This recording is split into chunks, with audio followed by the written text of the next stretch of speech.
वासुदेभ्यः। जय श्री ओम नमः वासुदेभ्यः। ओम नमः वासुदेभ्यः। ओम जय जय जय नमोस्तु नमोस्तु नमोस्तु। नमो अरिहन्ताणं नमो सिद्धाणं नमो आयरियाणं नमो वज्रायाणं नमो रोईशवशाऊणं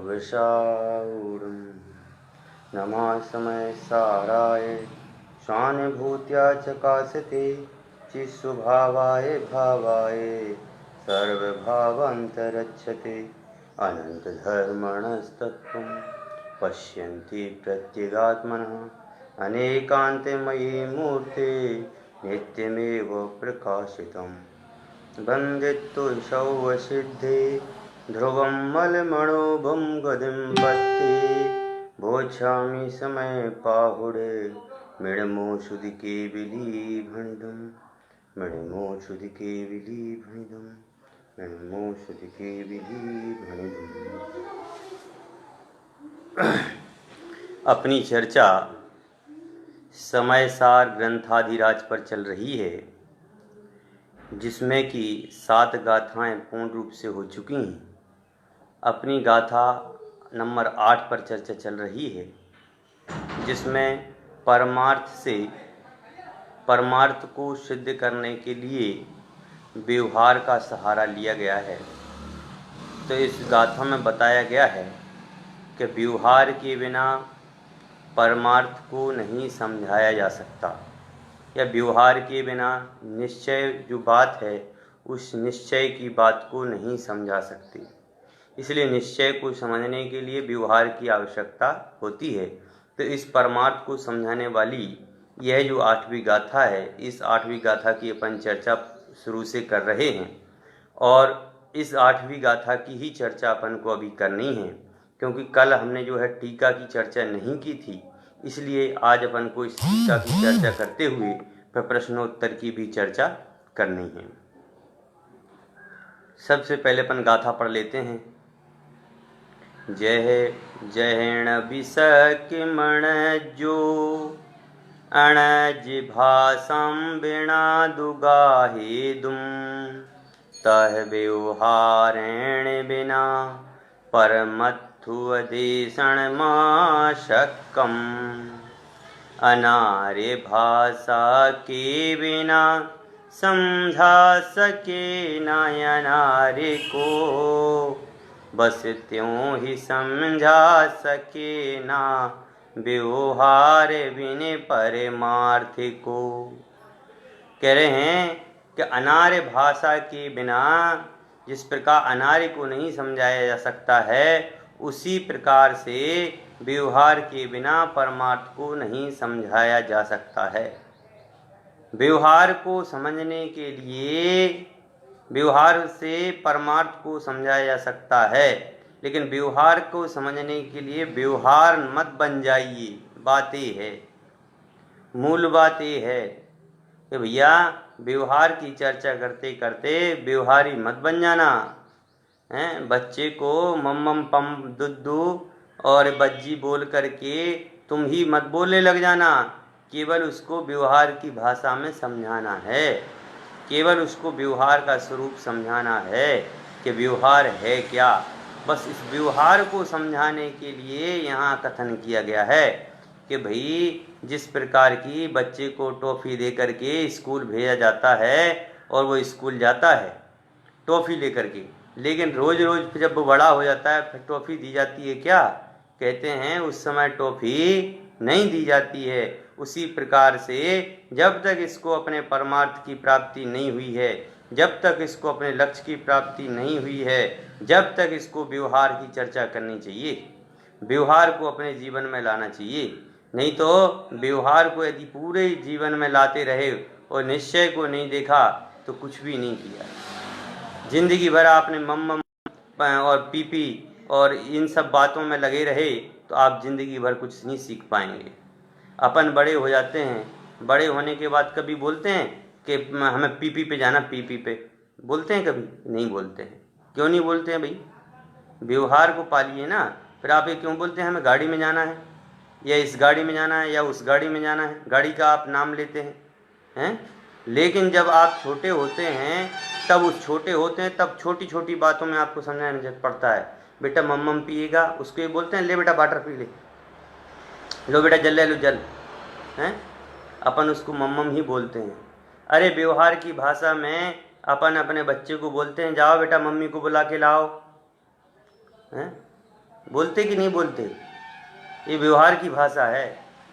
व्यवहार में हम बोल देते हैं कि जाओ मम्मी को बुला के ले आओ, लेकिन बताइए वो आपकी मम्मी है क्या? आपने अनारी को समझाने के लिए अनारी की भाषा में बोला, समझ गए ना? बात को समझाने के लिए कि सामने वाले को यह बात समझ में आ जाए, अपन उस रूप से बोलते हैं। मम्मी बोलती है, मतलब अपनी पत्नी बोलती जाओ बेटा पापा को बुला के लाओ, तो वो पापा हैं क्या? ये व्यवहार का कथन है, व्यवहार का कथन है। इसको परमार्थ से मत ग्रहण कर लेना है, नहीं तो पत्नी क्या हो जाएगी? मम्मी बनने पड़ेगी, जो कि असंभव है। पत्नी मम्मी कैसे हो सकती है? उसी प्रकार से व्यवहार से मुक्ति कैसे हो सकती है?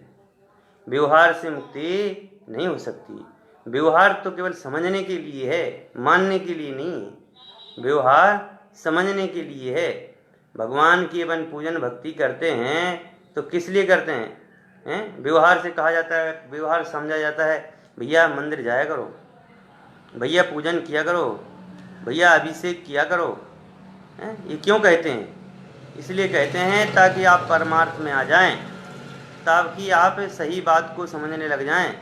आप मंदिर जी आएंगे, पूजन करेंगे, पुण्यादि क्रियाएं होंगी, समझ गए ना? लेकिन इन पुण्यादि क्रियाओं को जब आप समझने लग जाओगे तब आप स्वयं ही कहोगे अरे भैया ना तो पाप अच्छा है ना पुण्य अच्छा है, क्योंकि दोनों की दोनों तो संसार में भटकाने वाली चीज़ें हैं। ये तो संसार में भटकाएंगे, समझे ना?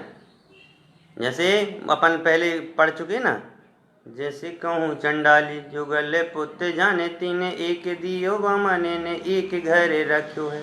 बामने कहायो तीने मध्य मास त्याग कीनो, चंडले कहायो तीने मंद मास भक्यो है। वैसे के वेदनी करम के जुगल पुत्र एक पुण्य एक पाप धनो भिन्न भक्यो है। भैया ये तो वेदनी कर्म हैं, वेदनी के हैं, एक पुण्य का नाम है, एक पाप का नाम, एक शुभाश्रव एक अशुभाश्रव। ये तो संसार में भटकाने वाले हैं, ये संसार से पार कराने वाले नहीं हैं। ये व्यवहार को तुम व्यवहार तक ही समझो, ये समझने के लिए हैं, ये ग्रहण करने के लिए नहीं है। कितनी बार समझाया भैया, व्यवहार तो केवल समझने के लिए है, व्यवहार ग्रहण करने के लिए किंचित मात्र भी नहीं है। सोचिए, हैं भाई, हम तो ये बात जानते हैं कि अपने स्वरूप को जानने के लिए व्यवहार की आवश्यकता पड़ती है, तो व्यवहार निभाइए, परंतु व्यवहार निभाते निभाते व्यवहारी मत हो जाइए, हैं? स्वरूप को भूल जाओगे। इसलिए स्वरूप को जानने के लिए व्यवहार की आवश्यकता है, और वो ये बात यहाँ पर आज अपन चर्चा करेंगे। आज टीका के माध्यम से अपन चर्चा करेंगे, कल अपन ने बहुत सारी चर्चा की थी। जैसे टीका पढ़ता हूँ, आत्मख्याति। जैसे कोई म्लेच्छ व्यक्ति है, उसको स्वस्ति इस प्रकार करने पर वह उस प्रकार के वाच्य-वाचक संबंध में के ज्ञान से रहित होने से कुछ भी नहीं समझ पाता है।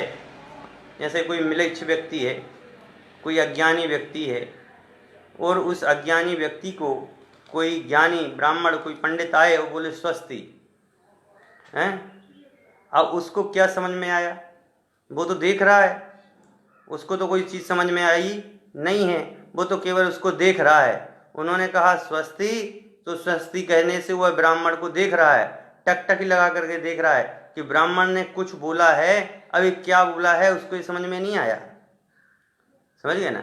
उसको समझाने के लिए बोल रहे हैं कि म्लेच्छ को म्लेच्छ की भाषा में समझाना पड़ेगा। यदि वो ब्राह्मण केवल इतना बोल दे स्वस्ति हैं, और कोई उसको ये नहीं बताए कि स्वस्ति का मतलब है कल्याण हो, यह बात नहीं बताए, तो वह कैसा रहेगा?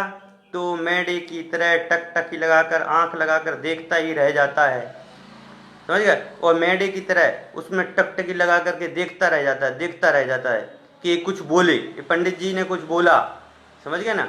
स्वस्ति बोला, उसका अर्थ समझ में नहीं आया, समझ गए ना। अज्ञानी को उसका अर्थ समझ में नहीं आया और वो क्या करता है, उस ज्ञानी की तरह टुकटुकी लगा करके देखता रहता है, देखता रहता है।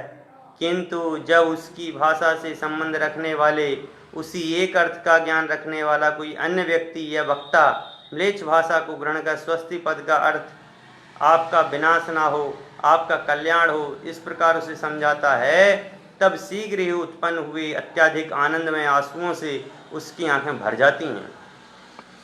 कि मतलब मैं जिस व्यक्ति को उसने समझा रहे थे, उस व्यक्ति को पहले तो समझ में नहीं आया, लेकिन उसकी भाषा को जानने वाला और पंडित जी की भाषा को जानने वाला, दोनों की भाषाओं को जानने वाला, वो जब वह उस अज्ञानी अनार्य पुरुष को उस बारे में बताता है कि भाई ये जो तू कर रहा है, तेरे को जो स्वस्ति अर्थ बोला है, इसका मतलब ये है कि आपका कल्याण हो, आपका विनाश ना हो, आपका कल्याण हो। इस प्रकार की जब वह बात बोलता है तो उसको बड़ा आनंद आता है, और बड़ा आनंद आता है। टीका में तो क्या लिखा है, शीघ्र ही उत्पन्न हुए अत्यधिक आश्रु, उसके आंखों से आंसू झलने लग जाते हैं। क्यों? उसको उसकी भाषा समझ में आ गई। भाई साहब, जब तक बात भाषा समझ में नहीं आएगी, या जब तक अपन को उस जो अपन ने, जैसे अब किसी ने आत्मा शब्द नहीं सुना, और आत्मा शब्द नहीं सुना तो उसको तो लगेगा ना ये क्या बोल रहे हैं, समझ गए ना। हमने तो आज तक जिंदगी भर कहानी चुटकुले सुने हुए हैं, अब भाई अलग से आत्मा शब्द क्या आ गया है, हमें तो आज तक इस बात की समझ है नहीं है। और जब इस बात की समझ नहीं आती है तो वह टुकटुकी लगा कर देखता है, बहुत देर तक देखता रहता है, देखता रहता है, देखता रहता है, उसको समझ में नहीं आता है कि क्या कह रहे हैं। इसलिए कहा भैया, व्यवहार को समझते समझते व्यवहारी मत हो जाना। व्यवहार को समझने की चीज है व्यवहार, ग्रहण करने की चीज नहीं है। ग्रहण करने के लिए तो एक शुद्धात्मा है, उस तक पहुंचने का मार्ग है, समझ गए ना। पूजन करना, विधान करना, स्वाध्याय करना इत्यादि, ये तो व्यवहार है, हैं? कहाँ पहुंचने के लिए? परमार्थ तक पहुंचने के लिए, परमार्थ तक पहुंचने के लिए, आत्मा तक पहुंचने के लिए केवल एक, तो ये तो केवल एक है, व्यवहार मात्र है, समझ गए। और व्यवहार को अपने जीवन में उतार लेना और उसको ही सब कुछ मान लेना, उसमें कल्याण होने वाला नहीं है, समझ गए ना भाई। जैसे आपको कोई रोग हो गया, और कोई रोग हो गया और आप दवाई खा रहे हैं, दवाई खा रहे हैं, तो वो दवाई जब तक आप खा रहे हैं, भैया हम पैसे नहीं लगाएंगे, भैया हम अच्छे से इलाज नहीं कराएंगे, हम ऑपरेशन नहीं कराएंगे, अंदर में दर्द बैठा है पेट में, बोला है भैया इसकी जो दर्द बैठा है, इसका जो अंदर जो माल है उसको निकालना पड़ेगा, टेबलेट खाते खाते तुम्हारा वो नहीं होगा।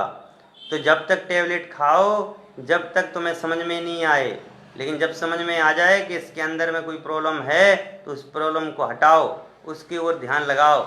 वैसे ही व्यवहार को समझना तो बहुत ज़रूरी है, व्यवहार को नहीं समझोगे तो कुछ भी समझ में नहीं आएगा। इसलिए व्यवहार को समझ करके और अपने स्वरूप में लगाओ, तब वह जाकर के सत्य होगा, तब जाकर के वह परमार्थ को समझ सकोगे। इसलिए कहा उसी प्रकार संसारी प्राणी आत्मा इस प्रकार कहने पर, जैसे आत्मा का स्वरूप है वैसा आत्मा के परिज्ञान से रहित होने पर कुछ समझ में नहीं आता है कि भैया कुछ जीव ऐसे होते हैं जिनको आज तक आत्मा शब्द सुना ही नहीं। अभी कुछ दिन पहले मैंने एक चीज़ लिखी हुई थी कि भैया आत्मा कहते ही कसाय तीव्र हो जाती है, समझ गए ना। यह उसी व्यक्ति की है, किसकी? अनारी की। क्यों कसाय तीव्र हो जाती है? क्योंकि उसने आज तक आत्मा नाम की कोई वस्तु स्वभाव को जाना ही नहीं, आज तक उसने आत्मा को जानने की कोशिश ही नहीं की, आज तक उसने आत्मा के स्वरूप को जानने की कोशिश ही नहीं की। और जब आत्मा को जानने की कोशिश ही नहीं की तो आत्मा शब्द उसको समझ में ही नहीं आ रहा है, वो समझ ही नहीं पा रहा है ये आत्मा है क्या, समझ गए। आत्मा का स्वरूप वैसा आत्मा के परिज्ञान से रहित होने से कुछ समझ में नहीं आता। आत्मा का स्वरूप समझने के लिए उसके स्वरूप में जाने की आवश्यकता पड़ती है, केवल कहने मात्र से नहीं होता है। केवल ये कह दिया कि भैया रसगुल्ला खाओगे, समझ गए ना, और खाने के तो कह दिया, रसगुल्ला तो दिखा दिया, लेकिन उसको खाया नहीं, तो आनंद कैसे आएगा? ऐसे व्यवहार तो कर लिया, पूजन, स्वाध्याय, प्रवचन इत्यादि सब कुछ कर लिया, जब उसको अपने आत्म स्वरूप में नहीं लगाया तो वो तो वैसे ही रह गया ना कि रसगुल्ला दिखा दिया और खाया नहीं। मतलब खाया होता तो अनुभव में आता, अब रसगुल्ला तो खाया नहीं है, केवल दिखा दिया है। तो दिखा देने मात्र से कुछ भी नहीं होता। और वह मेढे की टकटकी लगाकर आंखों से देखता ही रह जाता है। मेढे की टकटकी लगाकर वह देखता ही रह जाता है, किंतु जब वही व्यक्ति व्यवहार और निश्चय मार्ग पर स्थित सम्यक ज्ञान रूपी महारथ को चलाने वाले अन्य महारथी या उसी महारथी से व्यवहार पर स्थापित करके ज्ञान दर्शन चारित रूप परिणत होता है, वह आत्मा है। देखो, जिसको आत्मा की बात समझ में नहीं आए उसके लिए बता रहे कि आत्मा शब्द सुनते ही वो टकटकी लगा करके देखता रहता है।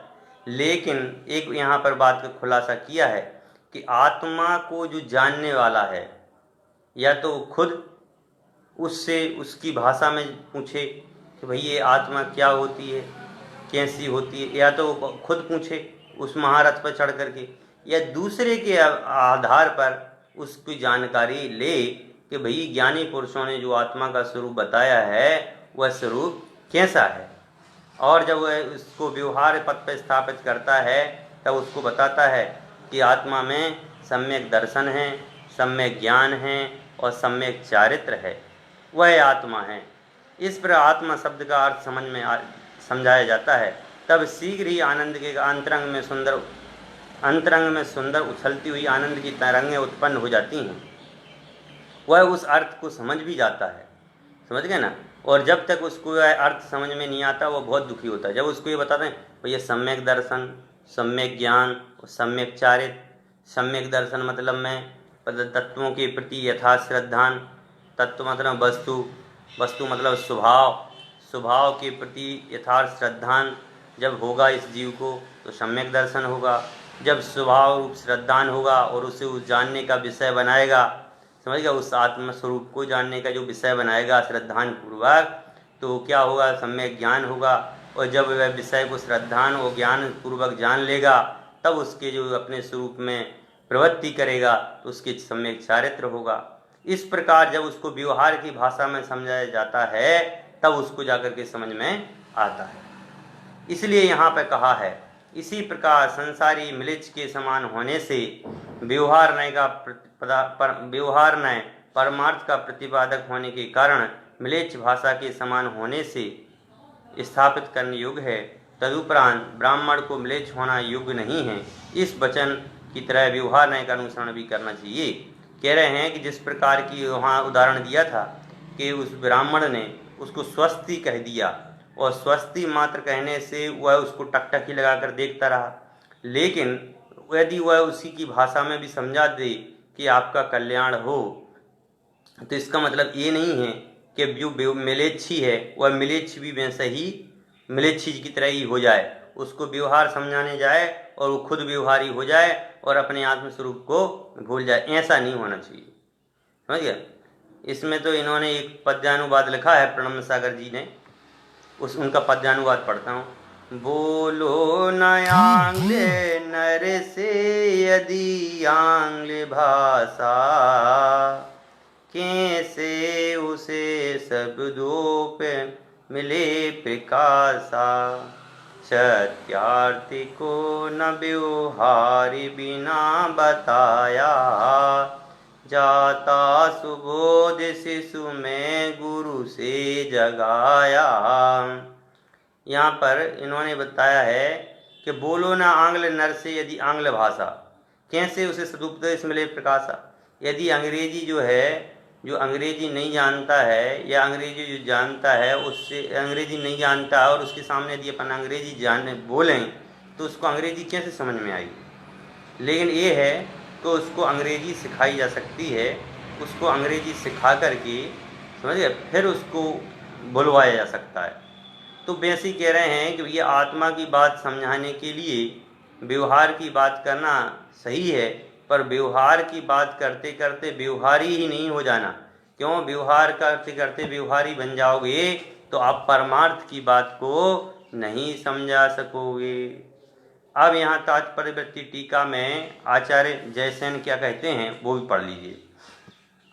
अब जयसेन, अब शिष्य कहता है, तात्पर्यवृत्ति टीका में शिष्य क्या कहता है, जब शुद्ध निश्चय नय से दर्शन ज्ञान चारित्र नाम के गुण जीव से भिन्न नहीं हैं।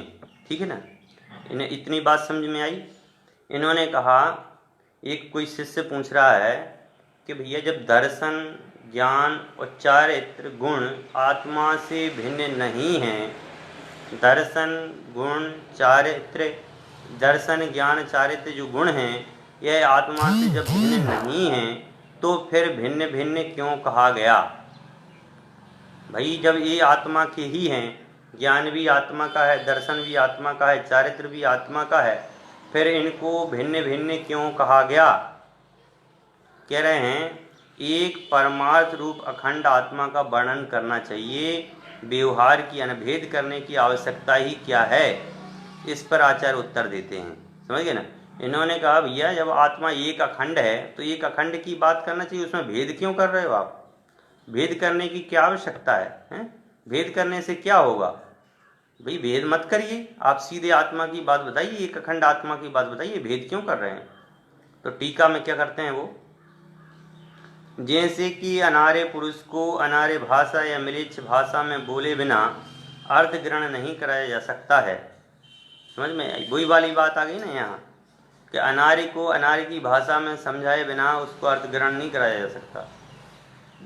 बच्चे को हमने कल उदाहरण भी कई बार दे चुका हूँ कि बच्चे को अपन बोलते हैं बेटा पानी मम्मम पिएगा मम्मम, तो उसको तुरंत समझ में आ जाता है पानी पीने की बात कर रहे हैं।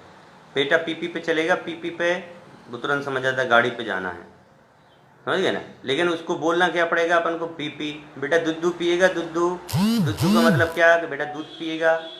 बेटा बज्जी जाएगा, बज्जी, तो उसको बज्जी।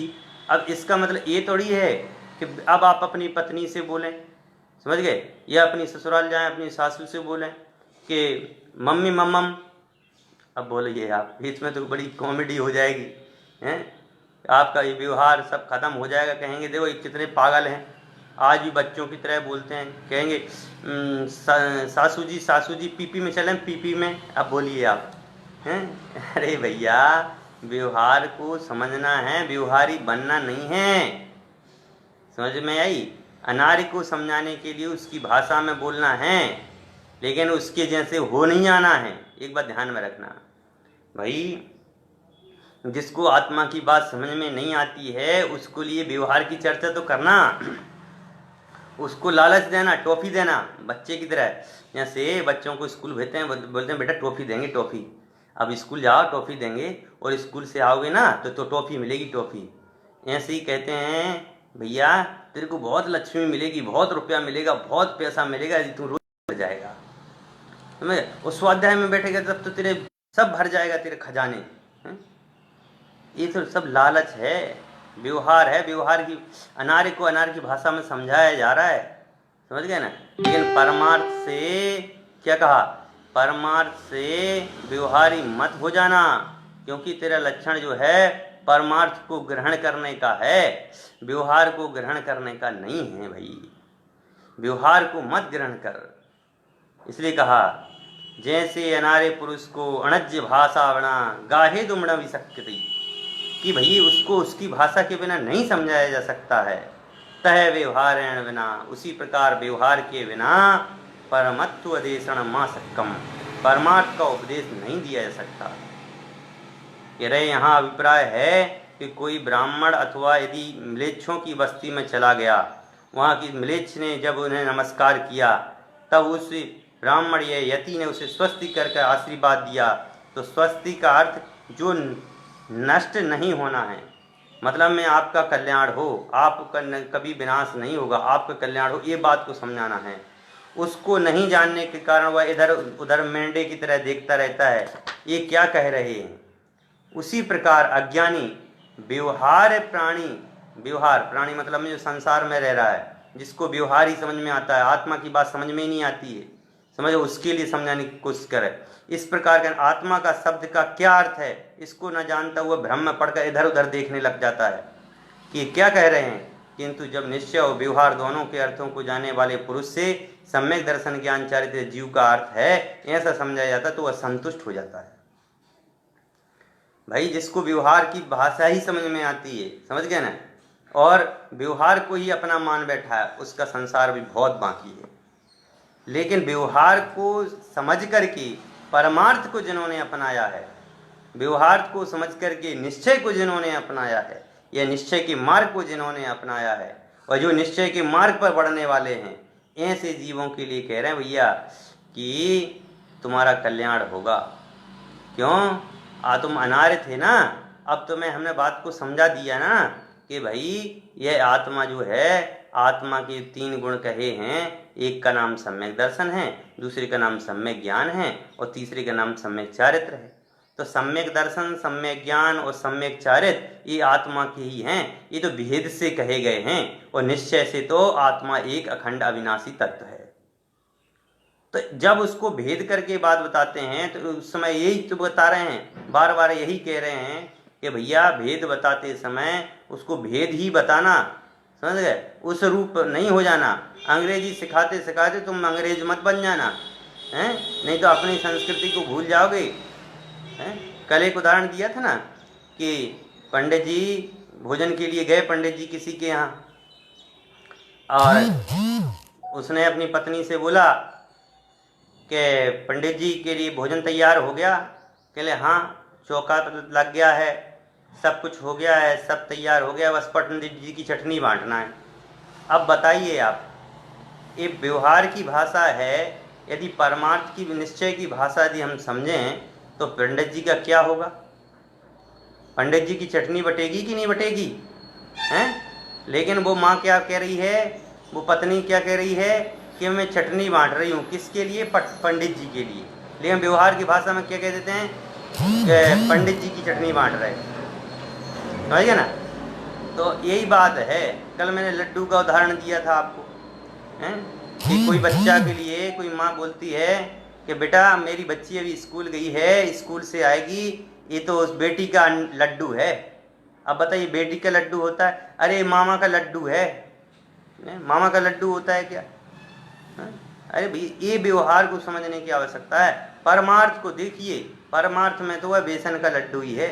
उसी प्रकार से पूजन, ध्यान, स्वाध्याय करते समय व्यवहार को तो पालिए, परंतु व्यवहार को पालते चालते व्यवहारी मत हो जाइए। व्यवहार को पालते पालते अपने आत्म स्वरूप की ओर भी देख लीजिए, तभी तुम्हारा वह व्यवहार पालना सार्थक है, नहीं तो व्यवहार आपका पालना सार्थक नहीं है। इस प्रकार से अभी अपन ने 6वीं गाथा में और 7वीं गाथा और 8वीं गाथा में अभेद रत्नात्रय के स्वरूप का वर्णन किया। विशेषार्थ पढ़ता हूँ। आचार्य देव ने यहाँ व्यवहार नय की उपयोगिता बतलाई है कि व्यवहार के बिना निश्चय का कथन नहीं किया जा सकता, उसे समझाया भी जा सकता है। समझ गए? व्यवहार के बिना परमार्थ का कथन नहीं किया जा सकता है, परमार्थ को समझाने के लिए व्यवहार की आवश्यकता पड़ती है, यह आचार्य कह रहे हैं। अतः निश्चय को समझने के लिए व्यवहार का उपदेश परम आवश्यक है। इसके साथ यह बतलाया है कि उस व्यवहार नय का उपदेश देने के अधिकारी भी वे ही हैं जो निश्चय और व्यवहार इन दोनों नयों को जानने वाले हैं। व्यवहार नय का उपदेश मतलब निश्चय नय का उपदेश कह रहे हैं, इसमें ये लिखा है यहाँ पर कि वही अधिकारी हैं जो केवल निश्चय और व्यवहार को समझते हों। भैया, जो अपनी आत्मा को समझता हो, समझ गए ना, जो अपनी आत्मा को समझने की बात रखता हो, जिसमें अपनी आत्मा को समझने की ताकत हो, बस वही इस बात को समझा सकता है। और समझाने की बात आई तो सभी जीव एक दूसरे को समझा सकते हैं कि भैया व्यवहार के बिना परमार्थ को नहीं समझ सकते। व्यवहार को समझिए तो परमार्थ अपने आप समझ में आएगा, लेकिन व्यवहारी मत हो जाइए, मत हो जाइए। अब आज अपन लोग यहाँ प्रश्न उत्तर पढ़ेंगे। 2 दिन से अपन लोग 8वीं गाथा की चर्चा कर रहे थे। प्रश्न है, यदि आत्मा का स्वभाव अभेद रूप परमार्थ से है, समझ गए ना, आत्मा का स्वभाव कह रहे हैं अभेद रूप है, अखंड रूप है, नित्य रूप है, तो फिर उसका कथन करना चाहिए, व्यवहार का क्यों करते हो? भाई व्यवहार के भेद करने की आवश्यकता कहाँ है? तुम तो निश्चय की बात करते हो तो निश्चय की बात करो। कह रहे ऐसा नहीं समझना, व्यवहार के बिना परमार्थ का उपदेश संभव नहीं है। व्यवहार के बिना, व्यवहार भाषा के बिना अपन दूसरों को कोई चीज़ समझा नहीं सकते, समझ गए। किसी के सामने डायरेक्ट आत्मा बोल देने से उसको समझ में नहीं आएगा। आत्मा तक उसको जब धीरे धीरे ले जाएंगे तब उसको समझ में आएगा कि वस्तु का स्वरूप क्या है। व्यवहार से परमार्थ को कैसे समझाया जा सकता है? जैसे आत्मा कहने पर किसी अनभिज्ञ को ज्ञात नहीं होता कि आत्मा क्या है। इस रूप पदार्थ परमार्थ को जब दर्शन ज्ञान चारित्र रूप जो प्रणमन करे वह आत्मा है, ऐसा कहें तो उसे आत्मा शब्द का अर्थ समझ में आता है। क्योंकि भेद को विषय करना व्यवहार का कार्य है और अभेद को विषय बनाना निश्चय का कार्य है। इसलिए भेद से अभेद की यात्रा होती है। व्यवहार के द्वारा ही परमार्थ रूप निश्चय रूप अभेदात्मक आत्म तत्व का प्रतिपादन होता है। इस बात का यहाँ पर इन्होंने निरूपण किया है कि भेद जो है भेद से अभेद की ओर जाता है। भेद करके के ही हम आत्मा को समझाया जा सकता है, भेद करके ही हम आत्मा को समझ सकते हैं। कृपया उदाहरण देकर इस भाव को समझाइए। तो अपन ने खूब उदाहरण दे दिए कि अनार्य पुरुष को समझाने के लिए उसी भाषा का प्रयोग किया जाता है, उसी पर व्यवहारी जनों को समझाने के लिए व्यवहार का अवलंबन लिया जाता है। यहाँ अनार्य कौन है और अनार्य की भाषा किसके समान है? तो अनार्य का मतलब में होता है अपूज्य और आर्य का मतलब में होता है पूज्य। तो आर्य पुरुष जो होता है वह पूज्य है, समझ गए ना। मुनि ऋषि यति जो भी हैं ये सभी के सभी कैसे हैं? पूज्य हैं। और जिनको व्यवहार की भाषा में समझाया जाता है उनके लिए बोला अपूज्य हैं, समझ गए। तो क्या सारे जगत को जिन्हें हम समझा रहे हैं वे मिलेच्छ हैं?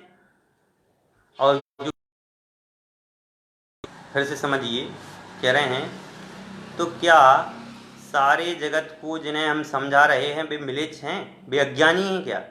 जो ज्ञान दर्शन स्वरूप का व्याख्यान करे और मिलेच्छ भाषा हुई? भाई भाषा भी वही हुई जो ज्ञान दर्शन चारित्र का स्वरूप बताए।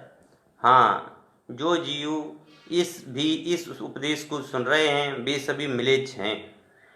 क्यों?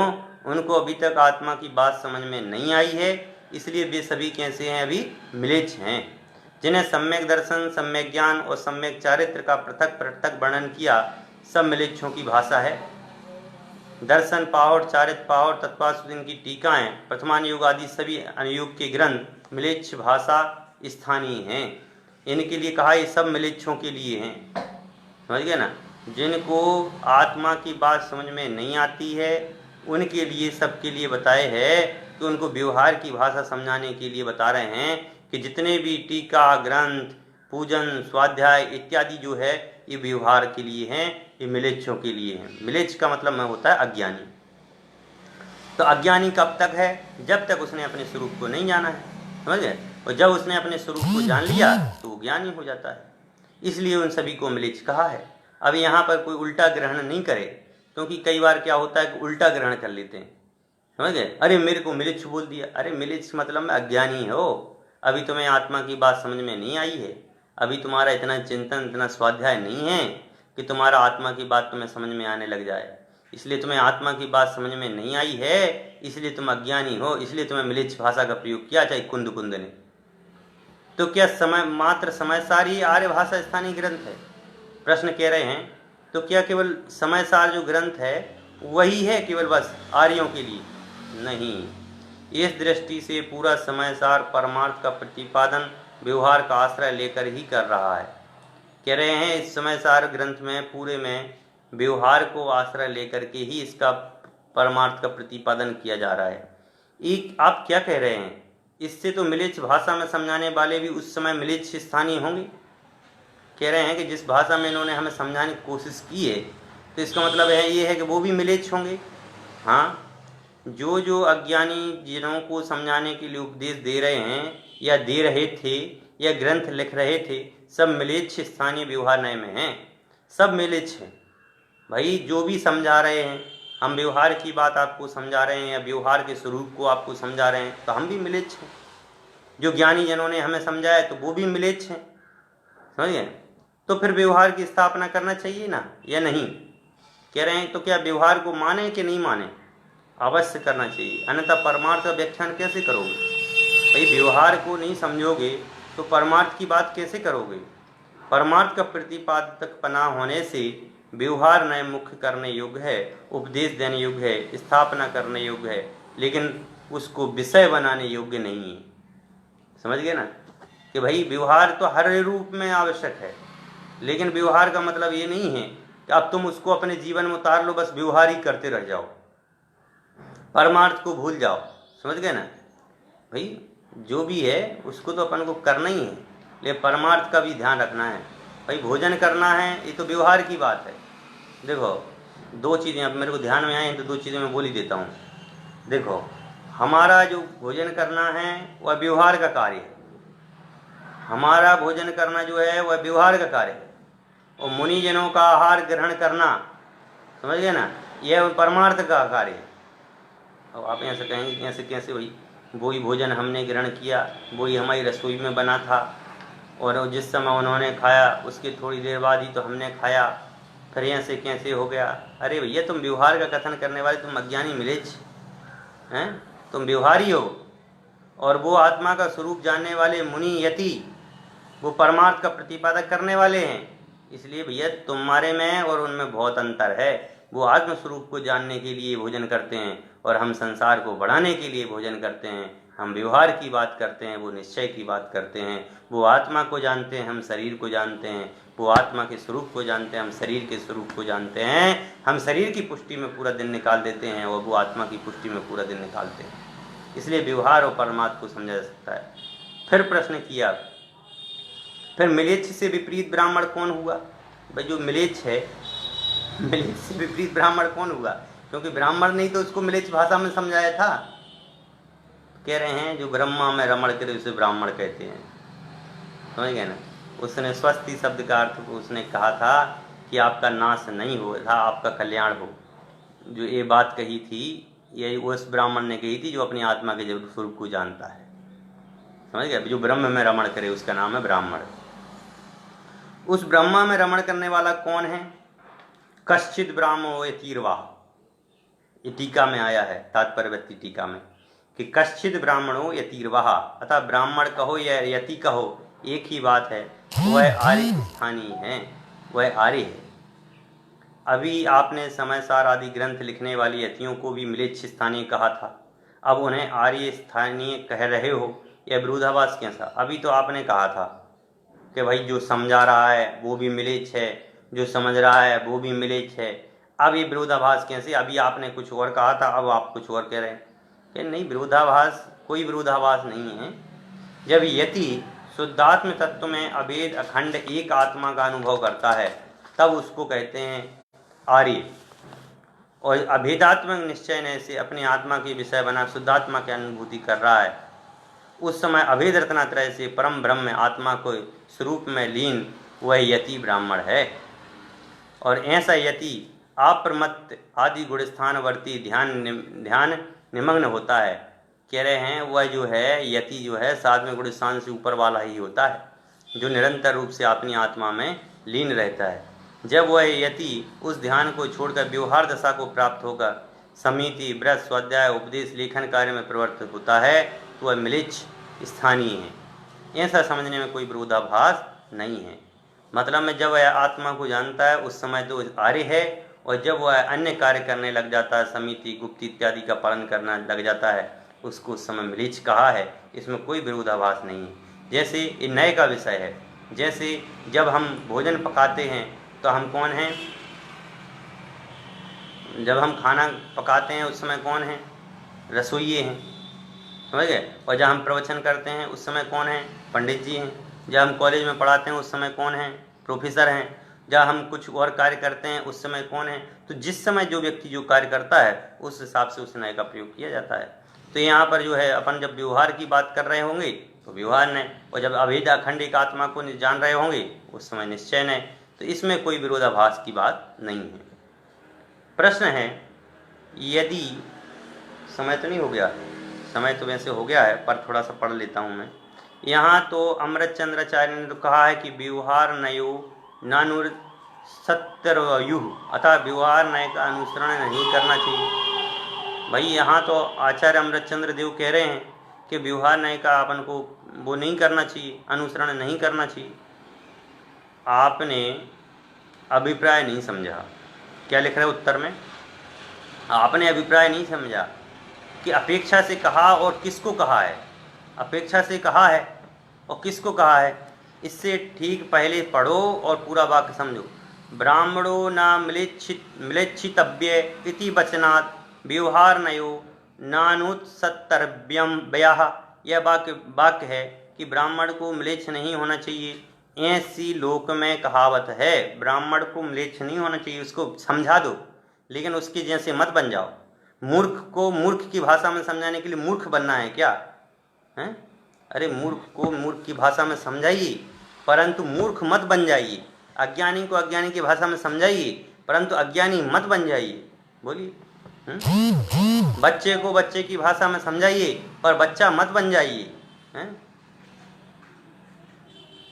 ये बात बहुत ध्यान में रखने योग्य है। उनके अनुसार यहाँ समझाते हुए कह रहे हैं कि जो अभेद रत्नात्रय में लीन परम ब्रह्म का अनुभव करने की योग्यता रखते हैं उन्हें भेद रत्नात्रय आदि में आकर मिलित नहीं होना चाहिए। जो अपने आत्म तत्व को जानने वाला है उस आत्म तत्व को जानने के लिए यदि भेद का कथन करना पड़े तो कथन करना चाहिए परंतु उसको भेदात्मक रूप में नहीं हो जाना चाहिए कि अज्ञानी को समझा रहे हैं तो अज्ञानी ही बन जाएं। अज्ञानी बनने की आवश्यकता नहीं है, समझाना है। विवाह न्याय का अनुसरण नहीं करना है। यह उन यतियों के लिए उपदेश है जो भेद रत्नात्रय को धारण कर किए हैं। उन्हें आत्म स्वरूप में पुनः पुनः लीन कराने के लिए ऐसा कहा जाता है। या जो आत्मा में लीन है, अभेद रत्नात्रय वाले हैं, उन्हें भेद रत्नात्रय में नहीं आने की प्रेरणा देना चाहिए। समझ गए ना? उन्हें तो केवल उसको व्यवहार की भाषा में समझाना चाहिए। यहाँ तो बहुत कठिन भाषा होती है। मेरी जो भाषा है बहुत सरल भाषा है।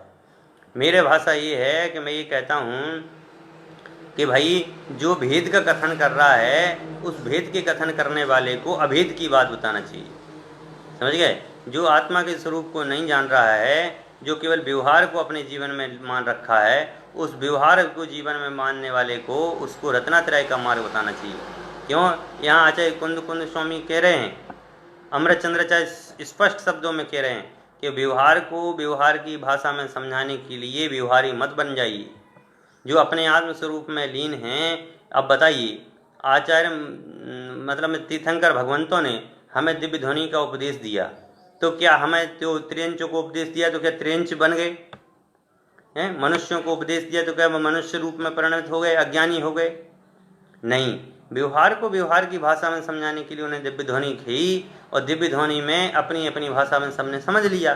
समझ गए? तो उन्होंने तो अपनी अपनी भाषा में व्यवहार से समझा ना, लेकिन भगवान ने तो अपना उपदेश कल्याणकारी दिया, मतलब परमार्थ का ही दिया। तो इसलिए भेद की बात यदि बताई जाए तो उस भेद की बात को तो ग्रहण करना परंतु भेदात्मक रूप में मत हो जाना। आप मिलेच्छ को मिलेच्छ की भाषा में समझाना लेकिन मिलेच्छ मत हो जाना। ऐसा आचार्य अमृतचंद्र स्वामी कह रहे हैं। तो क्या यह उपदेश मात्र यतियों के लिए है, गृहस्थों के लिए नहीं? कह रहे हैं तो क्या यह उपदेश केवल मतलब में जो साधु संत हैं उन साधु संतों के लिए ही है, गृहस्थों के लिए नहीं है? कह रहे कि नहीं, गृहस्थों के लिए भी है और साधु संतों के लिए भी है। जिन्होंने अपनी आत्मा के स्वरूप को नहीं समझा है उनके लिए बता रहे हैं कि भाई जिन्होंने अपनी आत्मा का स्वरूप नहीं समझा है उनकी समझाने के लिए कथन किया गया है। इस प्रकार से अपन ने आत्मा के स्वरूप को यहाँ पर समझा और यहाँ आचार्य कुंद की जो भाषा थी उस भाषा का अपने शब्दों में अपन ने प्रयोग किया। आज का यहाँ समय पूरा हो गया है और आप सभी इस 8वीं गाथा को समझ करके व्यवहार का प्रतिपादन तो करें परंतु उसको परमार्थ का प्रतिपादक मत समझें। व्यवहार की चर्चा तो करें परंतु उसको परमार्थ की चर्चा मत समझें। ऐसी बात उनके साथ में मैं अपनी बात को यहाँ विराम देता हूँ। सबके लिए जय जिनेन्द्र। गुरुद्वारा सांजनमणि माता की जय। नोवा नवोकारमन नवो।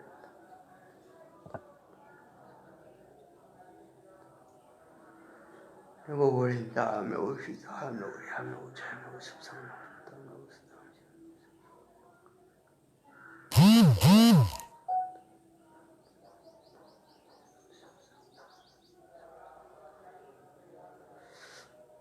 गोविंद।